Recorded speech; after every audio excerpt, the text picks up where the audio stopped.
These terrorist organizations in Pakistan, the truth is that these terrorist organizations have justified killing of innocent people in India. They have out of context quoted the hadith of Prophet Muhammad sallallahu alaihi wasallam. Bahrain में भारत का प्रतिनिधित्व कर रहे एक सर्वदलीय प्रतिनिधिमंडल में शामिल ऑल इंडिया मजलिस इत्तेहादुल मुसलमीन के सांसद असदुद्दीन ओवैसी ने पाकिस्तान पर कड़ा प्रहार किया है। उन्होंने अपने पड़ोसी मुल्क को नाकाम देश बताते हुए उसकी नीतियों की जमकर आलोचना की। इस प्रतिनिधिमंडल का नेतृत्व बीजेपी सांसद बैजयंत पांडा कर रहे हैं। डेलीगेशन ने बहरीन में कई प्रमुख लोगों से मुलाकात की और आतंकवाद के मुद्दे पर चर्चा भी की। इस मौके पर AIMIM चीफ ओवैसी ने कहा कि हमारी सरकार ने हमें यहाँ भेजा है ताकि दुनिया को यह समझा सके कि भारत पिछले कई सालों से किस तरह के खतरों का सामना कर रहा है।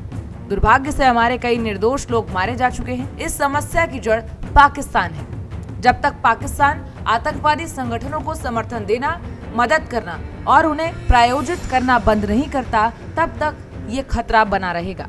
The truth is that these terrorist organizations have justified killing of innocent people in India, and they have out of context quoted Quranic verses. They have out of context quoted the hadith of Prophet Muhammad sallallahu alaihi wasallam. And in our opinion, there is no difference between these terrorist organizations in Pakistan and the ISIS Takfiri ideology. This we must remember.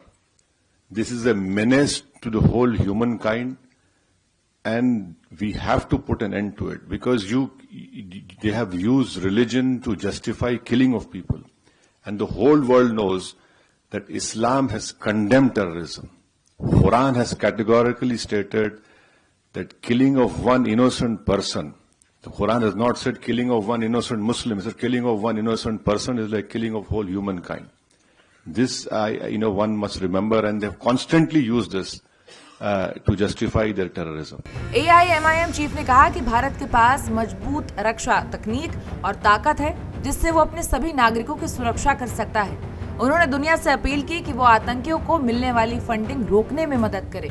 साथ ही उन्होंने Bahrain सरकार से appeal की है कि वो FATF की grey list में पाकिस्तान को फिर से डालने में भारत की मदद करे, क्योंकि पाकिस्तान का पैसा आतंक फैलाने में इस्तेमाल हो रहा है। इसके साथ ही उन्होंने कुरान और इस्लाम को लेकर कई बड़ी बातें भी कही। आपकी इस पर क्या राय है, हमें कमेंट बॉक्स में जरूर बताएं। These terrorist organizations in Pakistan, the truth is that these terrorist organizations have justified killing of innocent people in India.